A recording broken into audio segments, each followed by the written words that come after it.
Hello friend, welcome to my back YouTube channel. So finally दोस्त, कैसे हैं आप सभी लोग। उम्मीद करता हूं कि आप सभी लोग बहुत मस्त होंगे और स्वस्थ होंगे।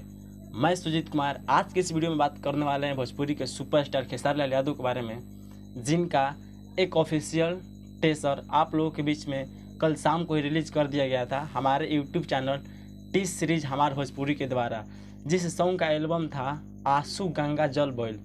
सो दोस्त, आपको ये बतला दें इस सॉन्ग के डिटेल्स के बारे में। तो इस सॉन्ग को भोजपुरी के विशाल भारती के द्वारा राइट किया गया है और इस सॉन्ग का जो म्यूजिक डायरेक्टर है वो है आपको मनु सिन्हा, और इस गाने का जो डायरेक्टर है वो है आपको पवन पाल। और दोस्त, इस गाने को भोजपुरी के सुपरस्टार खेसारी लाल यादव की आवाज़ में बनाया गया है, जो कि आपको टी सीरीज हमारे भोजपुरी यूट्यूब चैनल के द्वारा इस सॉन्ग को बहुत जल्द ही आप लोगों के बीच रिलीज़ किया जाएगा। सो फाइनली दोस्त, आप लोग इस सॉन्ग को सुनने के लिए कितना एक्साइटेड है हमें कमेंट सेक्शन में जरूर बताइएगा, और वीडियो अच्छा लगा तो एक लाइक करके दोस्तों के पास शेयर करना ना भूलिएगा। तो आज की वीडियो को यहीं क्लोज करते हैं, अगले वीडियो के साथ फिर मिलते हैं, तब तक के लिए बेस्ट ऑफ लक, धन्यवाद।